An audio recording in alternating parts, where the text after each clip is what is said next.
What if decluttering turns into reshuffling?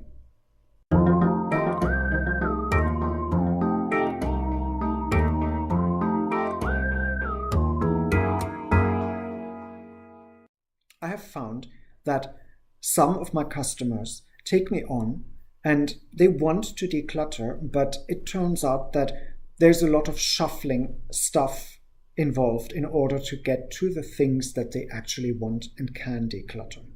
So there is this mix of moving things out of the way and taking care of the ones that really can go. And that is kind of intrinsic to the work we do. Because if you think about it, where does the stuff that we don't use end up? At the back of the cupboard, at the far end of the loft, at the bottom of the drawer. Because the things we use regularly or not so regularly, but at least we use, usually end up in places where you can get to them. Whereas the ones we don't use are being shuffled towards the end of wherever they're stored. Which means that in order to really declutter, we have to first move the items out of the way that are actually in use. And that very often involves moving them to a place where they really should be rather than where they are. And then get to the point where real decisions about keeping or letting go have to be made. The annoying thing is that once we start shifting things out of the way, the focus of the customer changes. The intention of letting go of things is replaced with the intention of finding places for the things that they want to keep. And that's a completely different thing. So part of my job is to make sure that those two activities are separated and that I take care of the actual reshuffling while the customer is able to focus on the emotional, practical exercise of deciding what can be let go. So there's this first element of me keeping them away from the actual moving. So I'm usually the one who hands things to people and then says, okay, I'll take care of this. I put it to the side.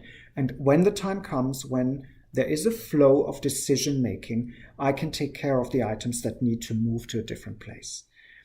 Very often those items are only temporarily moved, just to make space and give access to the things that are behind them. And then I have to make sure that they go back where they came from.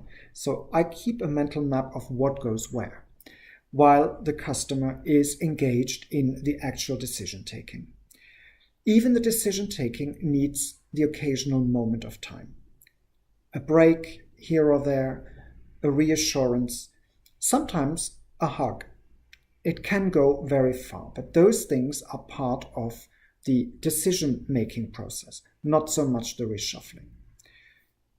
When you have your own decluttering projects, my advice would be to first shift and then come back the next day in order to take decisions and to declutter. And this serves to separate the two activities on a temporal level and on a physical level, because you will go in with a different mindset and you need two different mindsets to do this.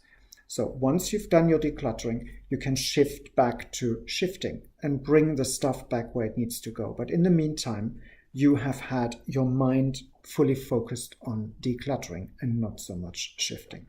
Give it some thought, come back next time, and whatever you do, stay clutter aware.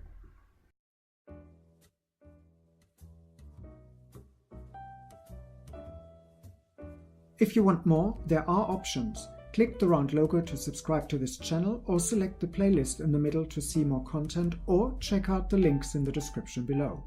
Oh, and feel free to like this video.